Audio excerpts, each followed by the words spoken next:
What if I told you that beneath one of Nazi Germany's most heavily guarded prison camps, hundreds of men were quietly building an underground city, complete with railways, lighting, and ventilation right under their captors' feet?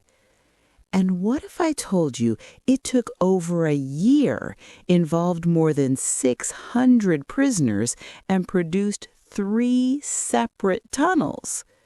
This is the story of the most audacious, most meticulously planned prison escape in human history. And it didn't just defy the Germans, it haunted them. In the dense forests of Sagen, about 145 kilometers southeast of Berlin, the Germans constructed Stalag Luft III between 1942 and 1944. It was no ordinary POW camp. It was built specifically to hold Allied Air Force officers, pilots, and crew members who'd been shot down over Axis-occupied territory. At its peak, the camp housed somewhere between 10 and 12,000 prisoners across 5 separate compounds, making it one of the largest facilities of its kind in all of Europe. Now, you might expect a place like this to be a nightmare, and in many ways the circumstances were grim. But compared to what other prisoners endured elsewhere during the war, Stalag Luft III, particularly the northern compound where our story takes place, had a few surprising features. There was a well-stocked library, a swimming pool, a sports field, and even a makeshift theater that occasionally hosted live performances and movie screenings. The camp was run by the Luftwaffe, the German Air Force, and there existed a strange, grudging mutual respect between captors and captives, both groups being airmen who understood what it meant to risk their lives in the sky. But comfort, relative as it was, did nothing to kill the will to escape. These men had no idea how long the war would last. They had no idea what the outcome would be. To simply sit and wait felt like surrendering their agency, their identity, their very sense of purpose. So they made escaping their mission. And beyond the personal drive for freedom, there was a strategic logic to it, too. Every escape attempt forced the Germans to pull soldiers, resources, and attention away from the front lines to conduct searches and shore up security. Every disruption was a small victory for the Allied war effort. There was just one enormous problem. Stalag Luft III had been designed, from the ground up, to be inescapable. The compound was ringed by multiple layers of fencing topped with barbed wire. Between the fences lay even more wire. A warning wire ran along the inside perimeter, and any prisoner who stepped over it, even accidentally, could be shot on sight. Beyond the fences stretched roughly 30 meters of open, exposed no-man's land before the tree line. Any attempt to climb or cut through the fencing meant crossing that killing ground in full view of armed guards stationed in elevated watchtowers. And if you thought tunneling was the obvious answer, the Germans had thought of that too. Every hut in the compound was built several inches off the ground so guards could visually inspect underneath. The soil itself was a problem. Below the gray surface layer, the earth turned a distinctive pale yellow, sandy and unstable, the kind that collapses without warning. And perhaps most critically, sensitive microphones had been buried around the camp's perimeter specifically to detect the vibrations of anyone digging underground. By every measurable standard, escape was impossible. The Germans were confident of it. That confidence would be their undoing. In April of 1943, a group of around 600 prisoners, British, American, and other Allied nationals, quietly launched what can only be described as an underground engineering operation of staggering scale. Their plan was not to dig one tunnel, it was to dig 3 simultaneously. The logic was brilliant. If the Germans discovered 1 or even 2, they would likely assume they had solved the problem, never suspecting a 3rd was still in progress. The 3 tunnels were given the code names Tom, Dick, and Harry. Each tunnel was dug roughly 7.6 meters below the surface, deep enough to fall below the range of the microphones. To prevent collapses at that depth, the tunnels needed to be reinforced with support beams. And here is where the prisoners displayed a level of creative audacity that borders on the absurd. They couldn't smuggle construction materials into the camp, so instead they engineered a situation where the Germans would bring those materials to them. Bedboards, chair legs, table frames, benches, items throughout the barracks began mysteriously disappearing or being reported as broken. The Germans, obligated by the Red Cross and Swiss inspection standards to maintain a minimum quality of living for their prisoners, kept replacing them.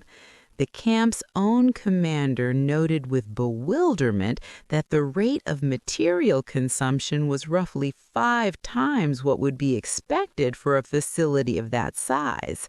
What he didn't know was that every replacement item was being stripped down and repurposed beneath his feet.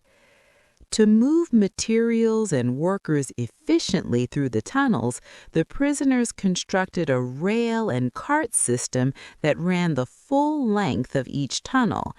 Bits of metal salvaged from light fixtures and furniture were fashioned into makeshift rails.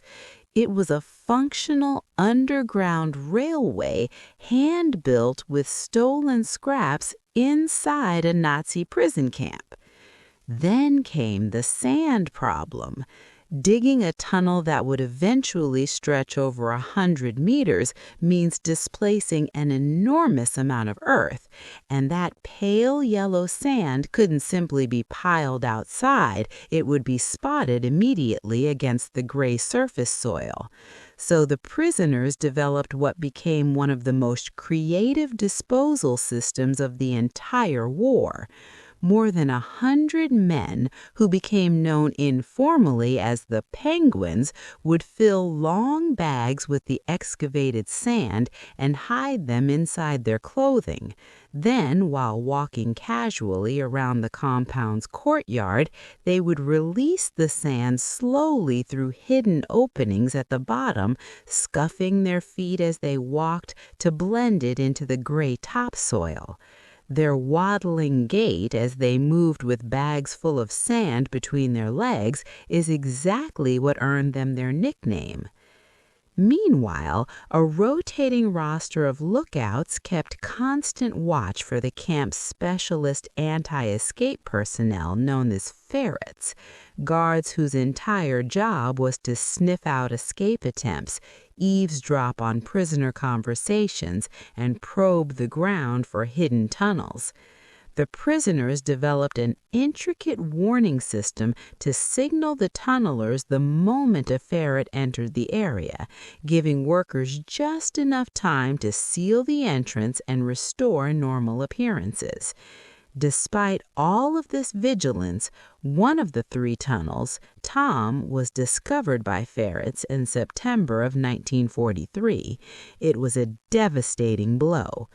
Shortly after, the American prisoners in the northern compound were relocated entirely, a decision made by the Germans who were uncomfortable with how closely the Brits and Americans were cooperating.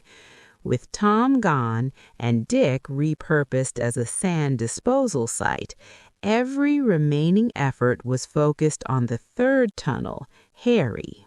While digging continued through the winter, another group of prisoners was quietly building something just as essential: escape kits. Each man who made it out would need more than just a tunnel. He'd need to survive in Nazi Germany long enough to reach safety. That meant civilian clothing that wouldn't draw attention, forged identity documents, compasses, maps, and local currency. Every single one of these items had to be produced from scratch or carefully obtained. Sympathetic guards, and there were a few, could sometimes be persuaded to trade small items like pens, paper, cloth, and small amounts of cash in exchange for the one thing the prisoners had to offer: Red Cross parcels containing coffee, chocolate, and cigarettes, luxuries that were scarce even for German soldiers. The forged documents were painstakingly produced by hand. The maps were traced and copied. The compasses were improvised from magnetized needles and scavenged metal. It was an entire shadow supply chain operating invisibly inside a maximum security prison. By early 1944, Tunnel Harry had reached a length of 111 meters. The escape was scheduled for the night of March 24, 1944. Around 200 men were to attempt the breakout, but those with the best odds of evading recapture were given priority in the order of exit. The first 30, all fluent German speakers, were handed what little money had been gathered and given a head start to reach the nearby Sagan train station before the last departure of the night. The rest would travel on foot, each with their own route, most aiming to reach neutral territory through Sweden, Switzerland, or Spain. The tension inside the compound that night was immense.